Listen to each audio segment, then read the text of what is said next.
Nós estamos em uma jornada expositiva do Evangelho de Jesus, escrito por Marcos. Nós daremos sequência no texto que descreve Jesus ali chamando os primeiros discípulos. E eu intitulei a mensagem dessa noite como Chamados a Crer no Evangelho. E eu convido você a abrir comigo a sua Bíblia em Marcos. Marcos capítulo 1, de 14 a 20.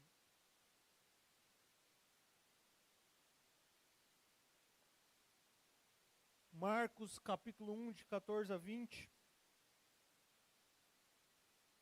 O pessoal está com um probleminha lá na projeção, mas você pode acompanhar aí da sua Bíblia e oferecer a sua Bíblia para quem está do seu lado, se não for possível projetar ali.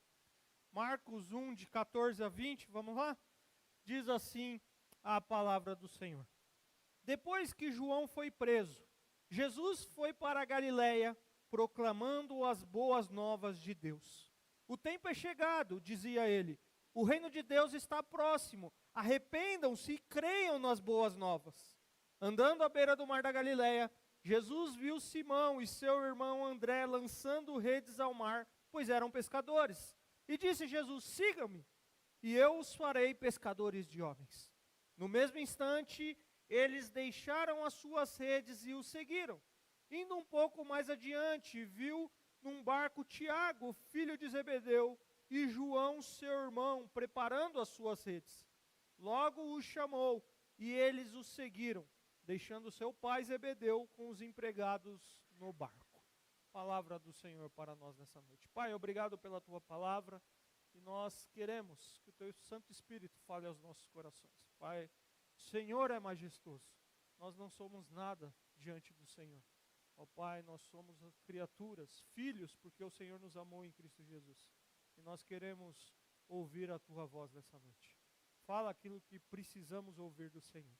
Essa é a nossa oração, em nome de Jesus. Amém. Quando nós lemos esses versos de Marcos, nós precisamos ter em mente duas grandes temáticas de Marcos, que nós já falamos a semana passada, mas que precisam estar em nossa mente para nós entendermos o Evangelho de Marcos. A primeira dele é que Marcos tem uma preocupação de falar para nós sobre a identidade de Jesus, como rei sobre todas as coisas. A identidade de Jesus como rei sobre todas as coisas é o que Marcos vai fazer desde o capítulo 1 até o capítulo 8. E Marcos, ele também quer nos dizer sobre a missão de Jesus e qual foi o seu propósito em morrer na cruz do Calvário. E ele vai fazer isso do capítulo 9 até o final do capítulo 16. E nós estamos aqui ainda no capítulo 1, que está dentro dessa grande primeira temática, a identidade de Jesus como rei sobre todas as coisas. Nós falamos a semana passada dos versos que descrevem a abertura de Marcos, tratando dos primeiros assuntos discutidos no livro. E nós vimos sobre a apresentação do Evangelho, nós vimos sobre João Batista, aquele que prepara o caminho, nós vimos sobre o batismo de Jesus, a tentação de Jesus. E agora esses versos que nós lemos aqui, é como se fosse uma conclusão daquela abertura, ao mesmo tempo que é um prefácio, é uma apresentação do ministério de Jesus centrado lá na Galiléia. Parece contraditório, porque eu estou dizendo que ele é uma conclusão de uma introdução, ao mesmo tempo que ele é um prefácio, ele é uma abertura, ele é uma demonstração, ele é uma apresentação do ministério de Jesus centrado lá na Galiléia. E nós precisamos, quando nós lemos Marcos, nós precisamos nos lembrar ou relembrar que Marcos, ele não investe o mesmo tempo, ou seja, ele não tem a mesma preocupação de investir nos detalhes de descrever o ministério de Jesus como os outros evangelistas. Ele resume a vida de Jesus. O que Marcos apresenta para nós é um resumo da vida de Jesus de acordo com a dinâmica e o avanço do seu ministério. Essa é a preocupação de Marcos. Por isso que Mateus tem ali 28 capítulos e Marcos tem 16. Marcos é muito resumido. Lucas tem seus tantos capítulos e Marcos é bem... Porque Marcos condensa, Marcos resume. Marcos é um evangelho que a gente poderia dizer de rapidinho. Sabe, você quer ler sobre um evangelho que você lê mais rápido, lê Marcos. Porque Marcos, ele não é porque ele é menos profundo. Não é porque ele não tem os detalhes do ministério de Jesus. É que Marcos tem uma intenção. Marcos, a intenção dele é mostrar essa dinâmica, é mostrar esse avanço do reino, do ministério de Jesus. E Jesus, ele continua, ele chamou aqui, nós vamos falar isso, e ele continua nos chamando para compreendermos o seu reino. Ele nos chama a crer no Evangelho, ele nos chama para que o sigamos. Eu penso, e talvez eu já tenha falado isso aqui em algum momento, que se nós tivéssemos que resumir o chamado de Jesus em algumas expressões, uma delas que ganha destaque é essa: siga-me. Jesus convidava as pessoas para segui-lo, e ele exigiu que os seus seguidores fossem fiéis a ele. Ele convidou-os a aprenderem dele, a serem obedientes à sua palavra, a se identificarem com a sua causa. E eu gosto de uma definição de um pastor presbiteriano chamado Ricardo Agreste, quando ele diz assim: discípulos de Jesus são homens e mulheres que compreenderam o que aconteceu na cruz, se renderam ao amor e ao perdão de Deus oferecido na cruz e se tornaram então na história seguidores de Jesus, imitadores de Jesus. Esse texto que nós estamos meditando, que nós lemos, nos convida, nos convoca, nos chama a crer no Evangelho. E ele nos faz olhar para esse chamado, para essa convocação em dois aspectos. No primeiro aspecto é que o chamado do reino é um convite para crer na mensagem e um convite para a mudança de vida. Esse é o primeiro aspecto que nós vamos ver dos versos 14 a 15. O chamado do reino é um convite para crer na mensagem e de mudança de vida. O segundo grande aspecto está aqui nos versos 16 a 20, que o chamado do reino requer seguir o rei com toda a prioridade.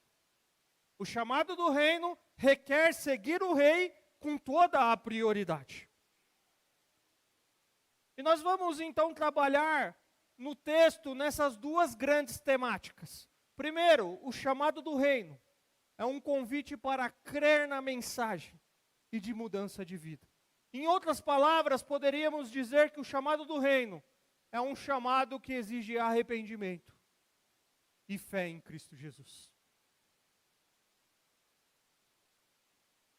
Falamos já aqui, semana passada, sobre João Batista, o mensageiro, a voz que clama no deserto, que pregava um batismo de arrependimento para o perdão de pecados, mas que dizia que depois dele viria alguém mais poderoso do que ele, e que iria batizar com o Espírito Santo.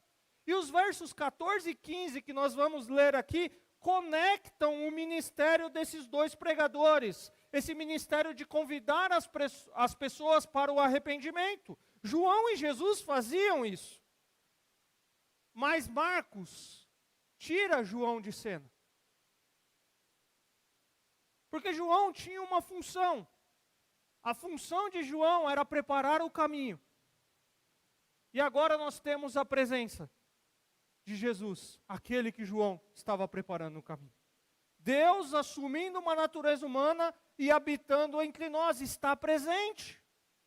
Por isso Marcos diz para nós, João, depois que João foi preso. Olha mais uma vez que interessante. Aquele que estava no deserto preparando o caminho para a vinda de Jesus, talvez nós pudéssemos esperar alguém que está preparando o caminho de Jesus num lugar do quê? De honra. Ele não fez qualquer coisa. Ele preparou o caminho para aquele que viria, que era Jesus. Mas em vez disso, João é entregue ao cárcere, é preso. O pioneiro da pregação do arrependimento é aprisionado. E já nos dá aqui algumas ideias do que está reservado para Jesus e para os seus discípulos. Nós sabemos, e não é a proposta de Marcos aqui, mas nós sabemos, ao ler os textos de Mateus, por exemplo, capítulo 14, verso 3 ali, Marcos, nós vamos falar isso lá na frente, no capítulo 6, versos de 14 a 29, que Herodes havia prendido, amarrado João, colocado ele numa prisão por causa de Herodias, mulher de Filipe, seu irmão, pois João tinha irritado Herodes, porque ele estava denunciando um adultério do rei. E João depois, ele vai ser decapitado, por um pedido da filha de Herodias, a sobrinha de Herodes. Nós vamos ver isso lá na frente. Mas Marcos, ele vai descrever de forma muito rápida a prisão de João e logo passa a descrever as ações de Jesus. Porque o foco de Marcos aqui, meus irmãos, não é a história de João. Ele estabelece um marco para mostrar aquele que é mais importante que João Batista, aquele sobre quem Marcos escreve, Jesus, o Messias que João Batista apontava, que era maior que João Batista. Por isso Marcos fala assim, depois que João foi preso, ou seja, entre aspas, tira João de cena. Quem que entra em cena? Jesus. Ele foi para Galiléia, proclamando as boas novas de Deus, dizendo, o tempo é chegado, o reino de Deus está próximo, arrependam-se e creiam nas boas novas. Jesus, ele vai para Galiléia, proclamando as boas novas de Deus, pregando o evangelho do reino de Deus. Jesus, ele proclama, ele prega o evangelho, uma atividade que vai caracterizar o centro do seu ministério. E ele vai pregando, proclamando uma boa mensagem, uma boa notícia. E esse é o significado do evangelho que nós vimos a semana passada. Mas é interessante que essa expressão evangelho, novas que trazem alegria ou boas notícias, era um termo que estava em uso quando Marcos o utiliza.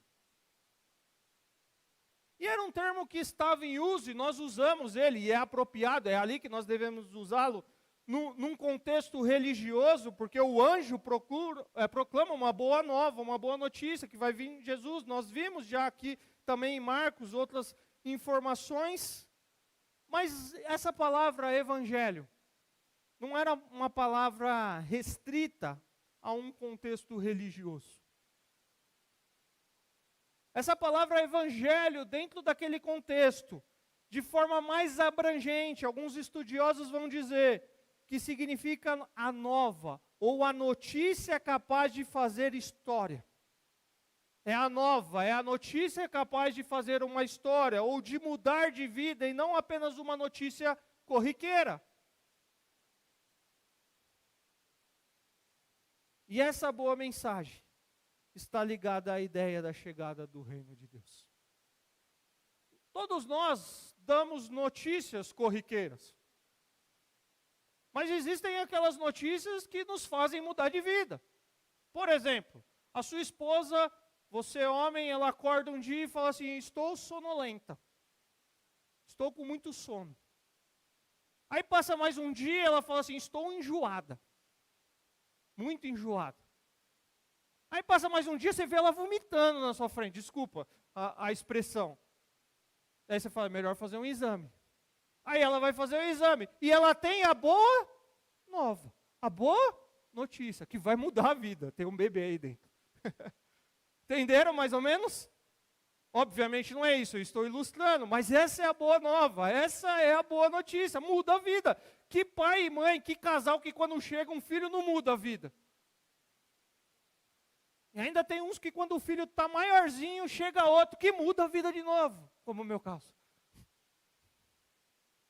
E de outros. Essa é a boa notícia. Mas aqui, obviamente, não é dentro dessa ilustração. Essa boa mensagem está ligada à ideia da chegada do reino de Deus. O tempo é chegado, dizia ele. O reino de Deus está próximo. O tempo E esse tempo aqui não é o Cronos, o nosso tempo, e sim o Kairos. E o Kairos não é necessariamente só o tempo de Deus. Kairos é o tempo de Deus fazer os seus propósitos eternos acontecer dentro da história do homem. O Kairos não é só essa ideia de tempo de Deus, mas é a ideia do tempo de Deus fazer os seus propósitos eternos acontecer na história do homem. Esse tempo é chegado. O tempo está cumprido. Pois agora Deus estava realizando tudo aquilo que tinha prometido desde Gênesis, pelos profetas, nas Escrituras. Chegou o momento propício para que Ele entre na história humana e estabeleça o seu reino. Sabe aquele que deveria vir? Chegou. A boa nova do reino de Deus é esta: Jesus é esse rei verdadeiro. Ele chegou, pessoal. Isso é distante para nós, porque a gente olha a Bíblia, a gente já conhece a história. Agora você imagina dentro daquele contexto, um grupo de pessoas que esperavam um rei, porque eles esperavam de ser libertos, desejavam de ser libertos da opressão social e política do Império Romano. Eles tinham a esperança e a promessa de um reino messiânico, que expulsaria os conquistadores estrangeiros, redimiria Israel para viver em uma nova ordem ali de justiça e paz, livre da corrupção. Eles aguardavam a intervenção de Deus na história, tinha uma expectativa. E o que Marcos está contando aqui para nós é: Deus invade a história, Deus entra na história, chegou. O tempo é chegado. Os propósitos eternos de Deus, de salvar e resgatar a humanidade, chegou, galera. Deus, então, invade a história na pessoa de Jesus, para redimir aqueles que estavam separados deles. E Jesus é o Filho de Deus, amado pelo Pai, ungido pelo Espírito, e Ele não somente proclama as boas novas, Ele é o foco do Evangelho, e a sua vinda sinaliza a inauguração do reino de Deus. E o reino de Deus diz respeito ao seu reinado, ao seu governo, à sua soberania.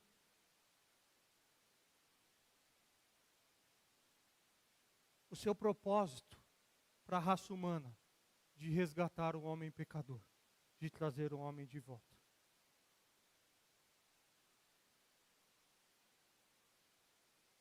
E esse tema do reino de Deus é um dos temas de maiores destaques dos ensinos de Jesus.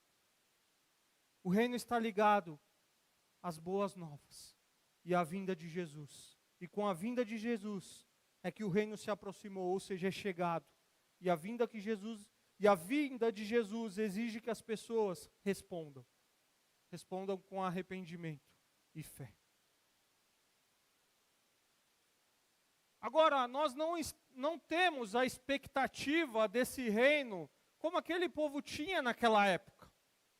Mas nós temos uma expectativa de um rei. Nós temos uma expectativa de um Salvador. E o reino de Jesus em nossas vidas é de dentro para fora. Ele começa em nossos corações, é no senhorio de Cristo sobre as nossas vidas, que vai nos forjando conforme Cristo Jesus, que nos leva a um compromisso com Ele. E por isso nós nos rendemos a esse rei. E aqueles que desejam e são convidados a pertencerem ao seu reino, precisam se arrepender. Precisam crer no Evangelho.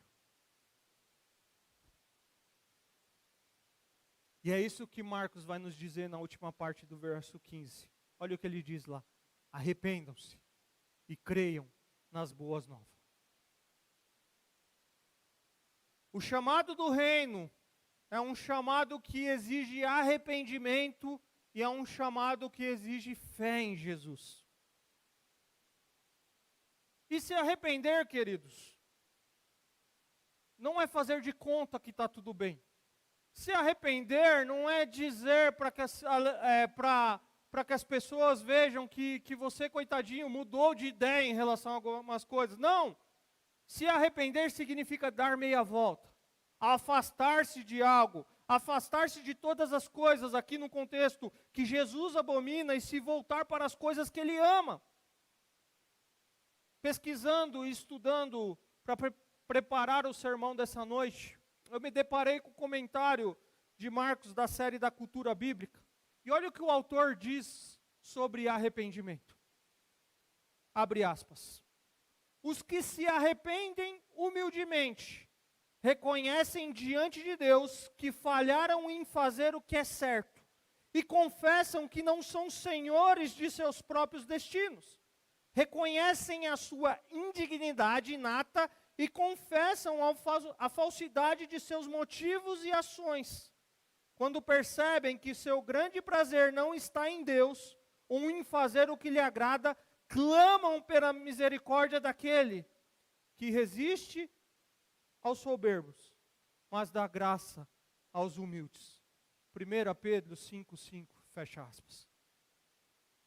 Arrependimento, queridos, é clamar pela misericórdia do Senhor. É dizer que não queremos mais o nosso reino, mas queremos o reino do Senhor em nossas vidas. É tirar o trono que nós estabelecemos em nossos corações e permitir que haja um novo rei em nossa vida. Isso é arrependimento. É quando eu olho para a minha caminhada de vida, para a minha história de vida, para aquilo que eu tenho vivido até hoje, e vejo o distanciamento daquele que me criou, e eu mudo de direção, eu mudo, me arrependo e falo, Senhor, tem misericórdia de vida, e seja o meu rei, seja o meu salvador.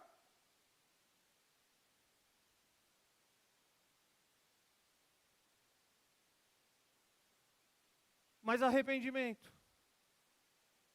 O reino chega, mas não é só arrependimento, é também crer nas boas novas.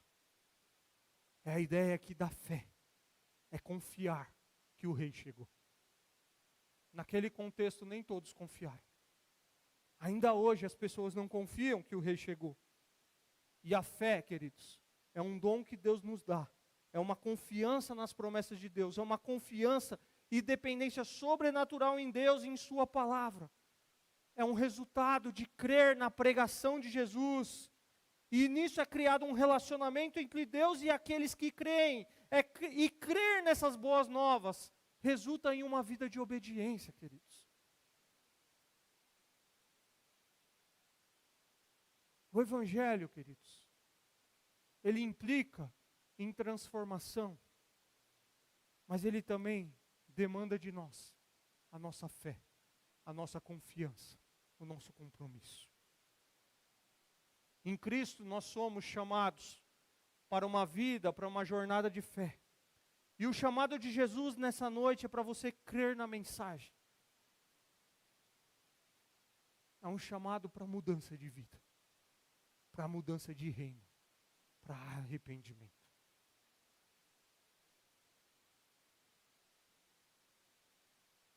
Fé e arrependimento são duas coisas que um homem e uma mulher precisam para ser salvo. Para entregarem a sua vida a Jesus, para nascer de novo. E esse evangelho que chegou, ele muda a nossa posição diante de Deus, de culpado para livre, mas ele transforma os nossos corações, as nossas mentes, as nossas motivações, e nos faz cada dia mais parecido à imagem de Cristo Jesus, e Cristo nos chama para o reino dele. Esse é o chamado de Jesus, queridos.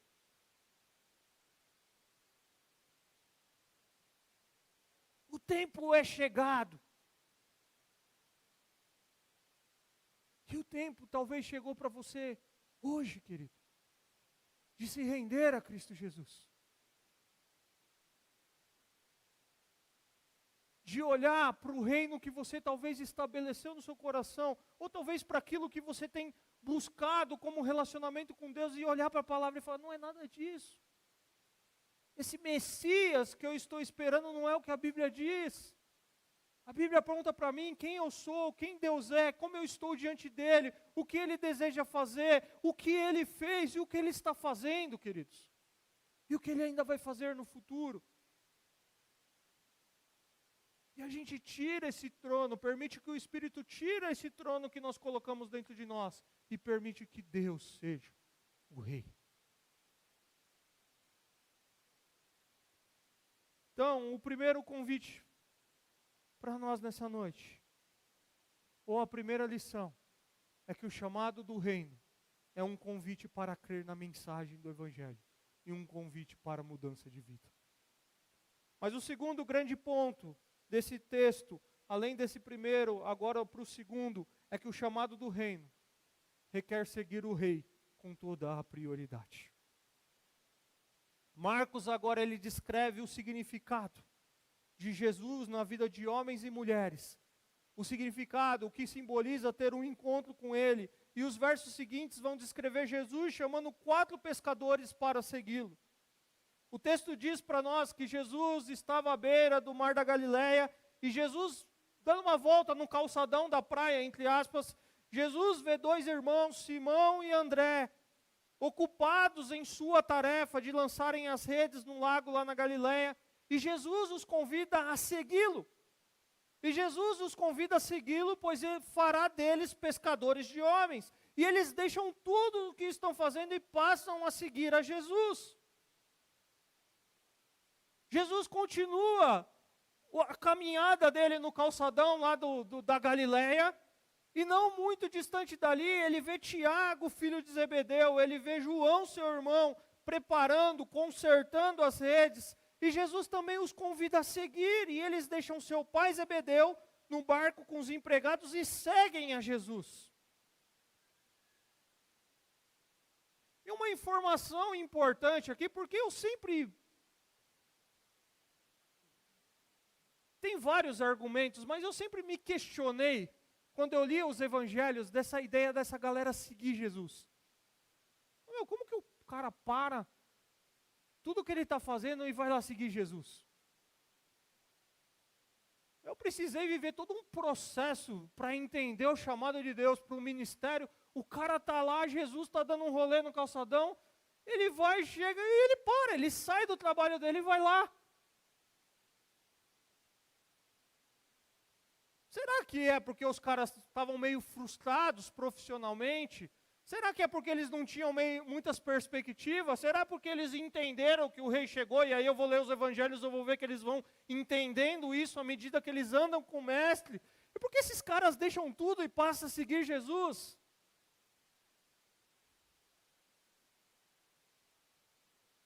E essas perguntas nos levam a buscar algumas respostas. Obviamente não vou trazer todas aqui, mas estudiosos descrevem que poucas pessoas dentro daquele contexto, na Palestina judaica, eram ricas. A maioria era relativamente pobre. A estimativa comum entre os estudiosos é que 70% a 90% da população do império era formada por camponeses. Formada por pessoas como pescadores. E ali você tinha pessoas ricos e pobres dentro dessa margem pequena de pessoas bem financeiramente. E a Galileia ali, ela tem algumas distinções, e os pescadores galileus, eles não eram necessariamente camponeses. E esses estudiosos vão dizer que Tiago e João não eram pobres, possivelmente. E qual é a dedução deles, uma delas? É que eles tinham empregados. E ter empregado já é um privilégio de uma pessoa um pouco melhor financeiramente. E nós vamos perceber ao ler o Novo Testamento que Simão e André tinham ali também provavelmente um relacionamento comercial com Tiago e João. E eu imagino então que esses discípulos, eles não abandonaram as suas profissões porque eles estavam frustrados. Porque ganhavam pouco ou coisa do tipo. Abandonar o negócio familiar e os parentes implicava grande sacrifício. Uma atitude contrária à maioria dos valores da cultura daquela época. Aí você fala, legal. Agora você imagina, o rei chegou. O rei está estabelecendo o seu reino. Quem que ele convida, que nós lemos aqui?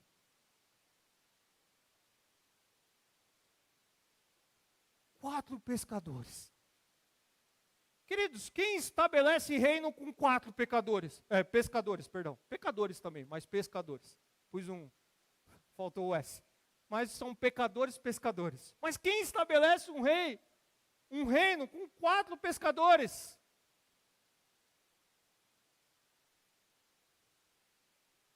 Jesus, nós vamos ler mais ainda Marcos ao decorrer dos próximos domingos. E nós temos aqui a descrição de quatro. Quatro homens pescadores que seriam os seus representantes oficiais, que seriam os pregadores do Evangelho, que levariam a mensagem e a autoridade de Cristo. E ele não escolheu, queridos, quando nós olhamos para os 12, olhando mais amplamente, um único rabino. Ele não escolheu nenhum escriba. Ele não escolheu nenhum fariseu. Ele não escolheu nenhum saduceu. Ele não escolheu nenhum sacerdote. Nenhum daqueles que Jesus escolhe vem de instituições religiosas do judaísmo. Ele selecionou gente que não era treinada em teologia. Ele não buscou a superioridade espiritual. Ele não selecionou pessoas notáveis pela sua formação, pelo contrário, ele selecionou pessoas dentro daquele contexto notáveis por sua irrelevância. Quando nós olhamos para os 12, nós vemos que ele escolheu aqui, nós já vimos 4 pescadores, coletor de impostos, pessoas comuns dentro daquele cenário. Mas uma coisa nós sabemos quando nós lemos a Bíblia, queridos. Esses homens viraram o mundo de cabeça para baixo.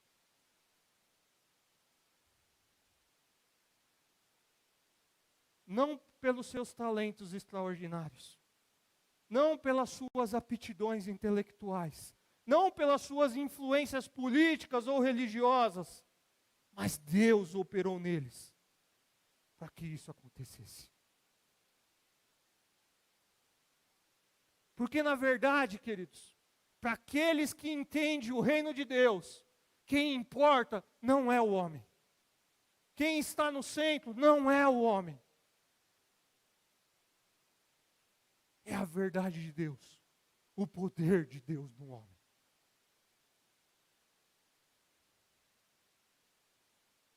O poder está na palavra.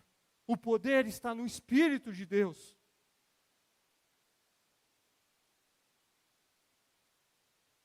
Aqueles homens só entenderam o chamado e se renderam ao chamado. Às vezes a gente olha para os desafios que nós temos, às vezes a gente olha para as nossas aptidões, às vezes a gente olha para aquilo que nós temos e a gente pensa que nós somos alguma coisa, queridos. Alguma coisa para nos sentir superior ou alguma coisa para nos sentir inferior. Mas quando nós olhamos para a palavra, nós vemos que quem faz de nós alguma coisa é Cristo Jesus. Jesus, ele chama imediatamente esses 4 homens para segui-lo. E isso não é algo comum na tradição judaica. Olha Jesus mais uma vez invertendo aqui. Porque dentro daquele contexto, os pupilos eram quem escolhiam os rabis ou os mestres. E não o contrário, era os alunos que escolhia com quem ia aprender e dizia, eu quero estudar com você, eu quero aprender com você. Era isso que era o comum, mas Jesus não faz isso. Jesus inverte a lógica. Jesus não espera Simão, Tiago e os outros olharem para ele e falar, a gente pode andar com você. Não, ele inverte a lógica. Ele fala, vocês vão andar comigo.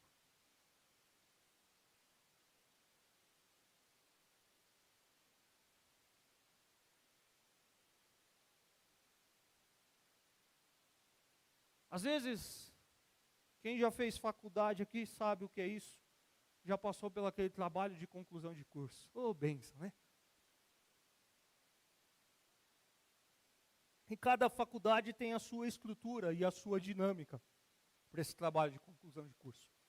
E algumas oferecem os nomes e te direcionam para os seus orientadores, outras, de acordo com o seu porte, fala para você ir lá bater na porta de alguém, de acordo com o assunto, e pedir para ele te orientar. E aconteceu isso comigo na faculdade de teologia. O meu assunto era relacionado à pregação bíblica, e eu fui procurar um professor, e eu falei, professor, eu cheguei, ele já tinha sido meu professor, me conhecia, eu preciso que o senhor me oriente. Aí ele falou, Bruno, é o seguinte, eu estou no momento assim, eu não vou poder te orientar. Aí o que eu fiz? Eu não tenho um orientador, eu fui buscar, não tenho. Ele é o cara que leciona um assunto que eu ia falar. Eu chego para a coordenadora ou para a responsável ali e falo, eu preciso de um orientador. E ela determina o orientador. E aí eu vou atrás dele, conversei com o professor X, ela me orientou a falar com você, não, vamos caminhar junto. E aí fizemos o trabalho. Mas Jesus aqui não faz isso, porque não era assim que funcionava ali. Ali o cara procurava um mestre, e aí o mestre deixava ele seguir. Mas aqui Jesus, mais uma vez, ele inverte, porque ele vai convidar.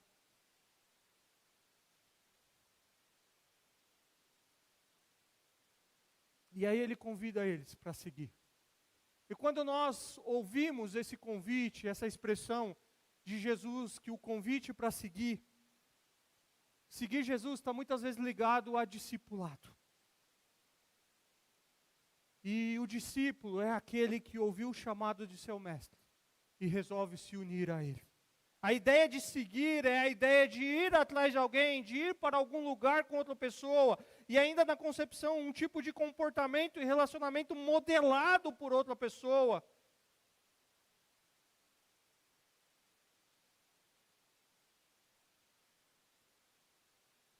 Na época de Jesus não tinha faculdade. As pessoas escolhiam os seus mestres.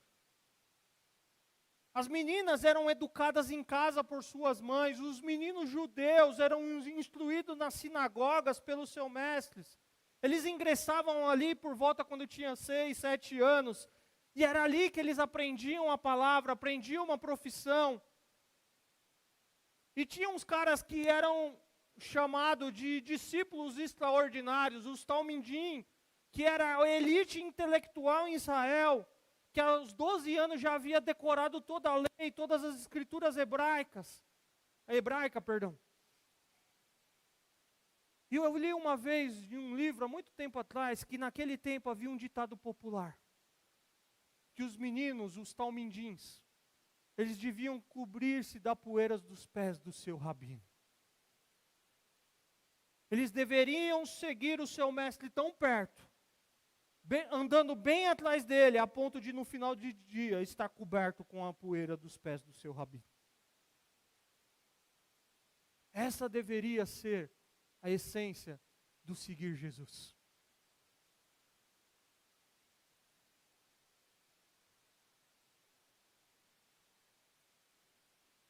Ingressar no seu caminho e ter as marcas de Jesus em nós. Seguir Jesus, queridos, implicava ingressar em um caminho de morte, implicava em rendição a Deus, implica em experimentar a verdadeira vida, envolve morrer para mim e viver para Deus, exige seguir o rei com toda a prioridade. E como disse, Marcos, ele inverte essa lógica do pupilo escolher o rabi. Jesus, ele possui uma autoridade diferente de um rabi daquela época. Não se pode ter um relacionamento com Jesus a não ser que ele chame você.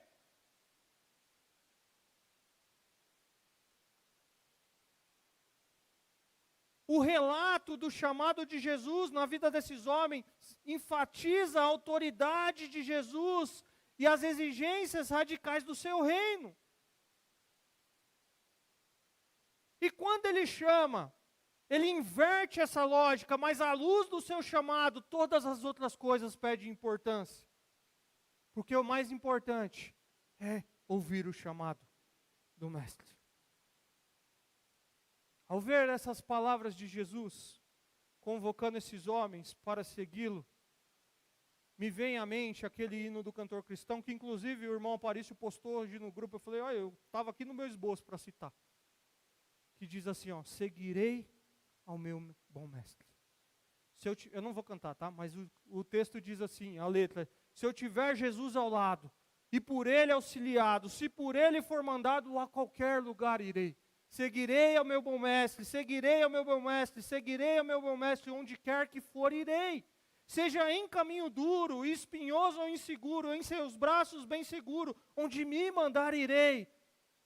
Males poderão cercar-me, ou perigos assustar-me, mas se Cristo segurar-me, onde me mandar irei.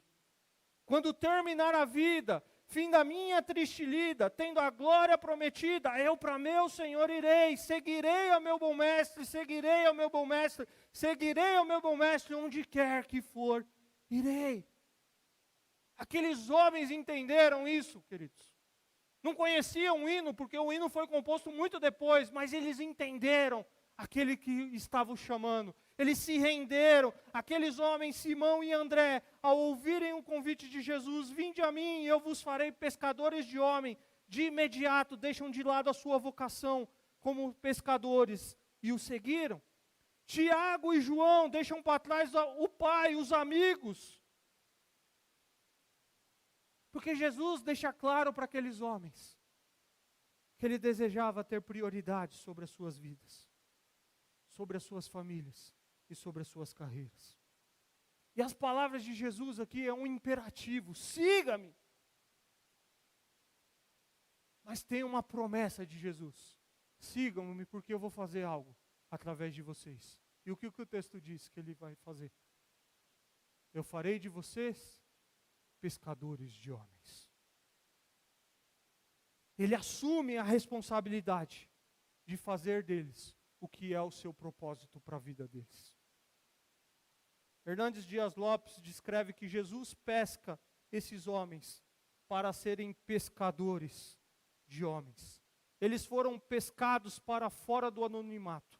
Eles foram pescados para serem colunas da igreja, luzeiros do mundo, ganhadores de almas. O chamado de Cristo é direto, imperativo e soberano.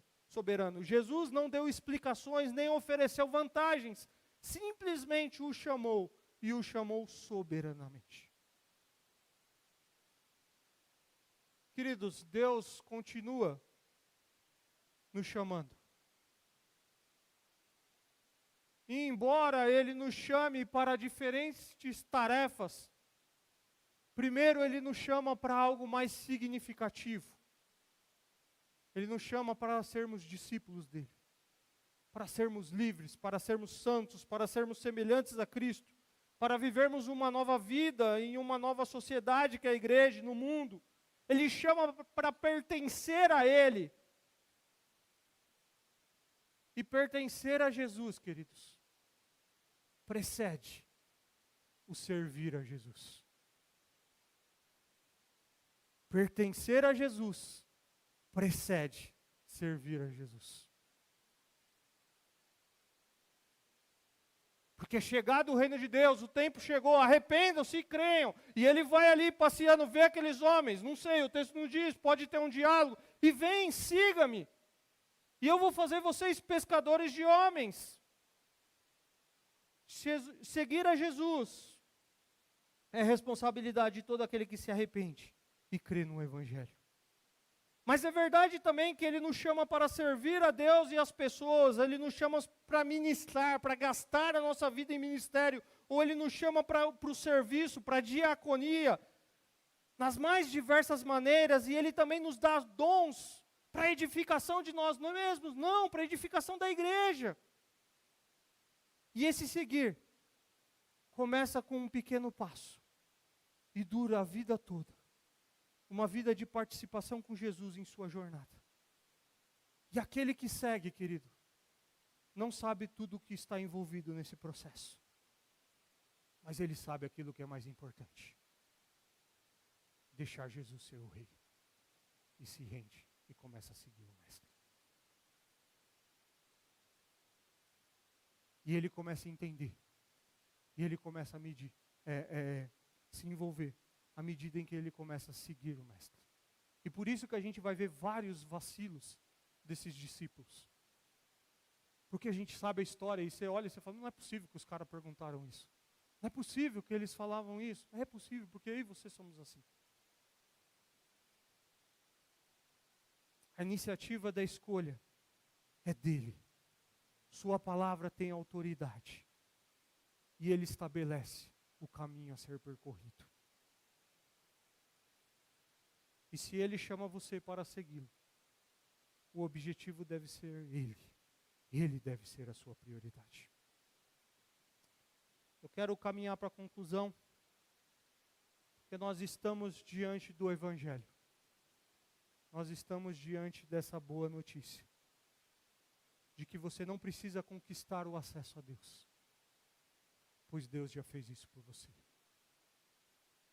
A boa notícia que muda vidas chegou. O reino de Deus chegou.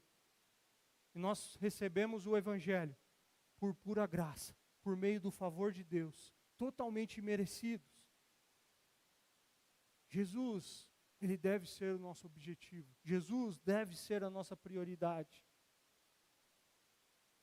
E esse texto nos convida, como eu disse no início, nos convoca, nos chama a crer no Evangelho.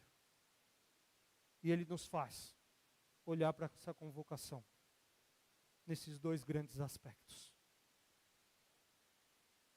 O chamado do reino é um convite para crer na mensagem, é um convite para a mudança de vida.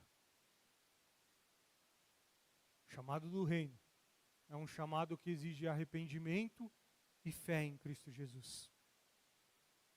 E o chamado do reino requer seguir o Rei com toda a prioridade. Você já se rendeu a Cristo Jesus com arrependimento e fé?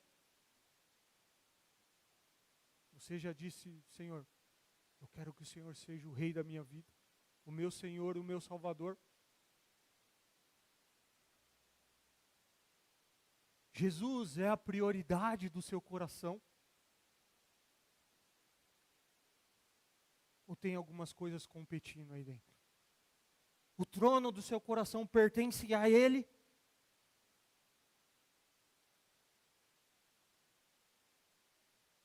O trono do nosso coração pertence a Ele?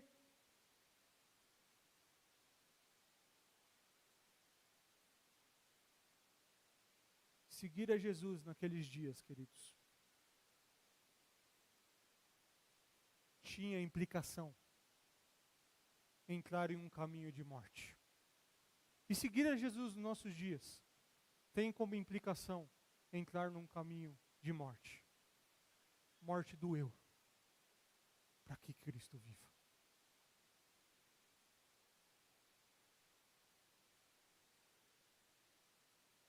Tinha como implicação, tem como implicação se render totalmente a Deus. Experimentar a verdadeira vida. Morrer para mim mesmo e viver para Deus. Um caminho de volta para casa em relacionamento com Deus. Essa é a palavra do Senhor para nós nessa noite. Esse é o chamado de Deus. Arrependimento e fé. Porque o reino de Deus chegou. Essa boa notícia que muda histórias de vida chegou. Esse governo soberano de Deus chegou.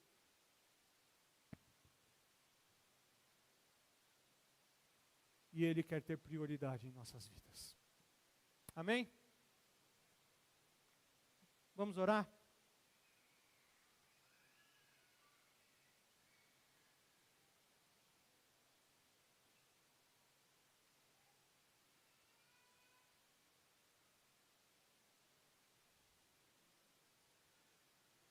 Pai, aqui estamos diante do Senhor, diante da Tua palavra.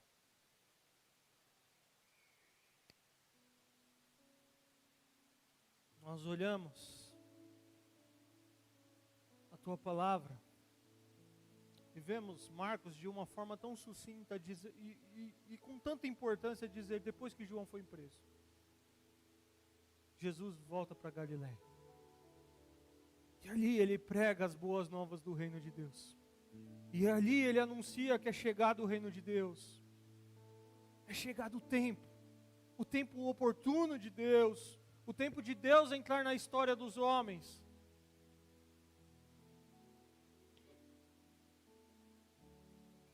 E pertencer e ouvir o chamado desse que está chegando. Exige arrepender, mudar de direção, mudar de postura. Em relação a Ele, em relação ao seu coração, exige fé.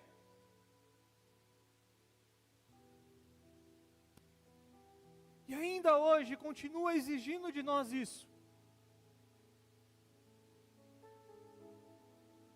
A tua palavra nos diz que o salário do pecado é a morte, é a separação eterna do Senhor. Mas o dom, o presente gratuito do Senhor é a vida eterna em Cristo Jesus. E nós só temos acesso por meio de arrependimento e de fé. Não são boas obras. Porque nós falamos hoje de manhã, Pai, sobre Dorcas. E Dorcas, a primeira marca dela era ser discípulo, seguidora, imitadora. E por conta disso, ela fazia boas obras. É arrependimento e fé. É dizer, eu creio em Cristo Jesus como Senhor e Salvador. É permitir que o Senhor tire esse rei que nós colocamos dentro de nós, que são inúmeras coisas, e que o seu reino seja colocado em nossos corações. O seu reinado seja colocado em nossos corações.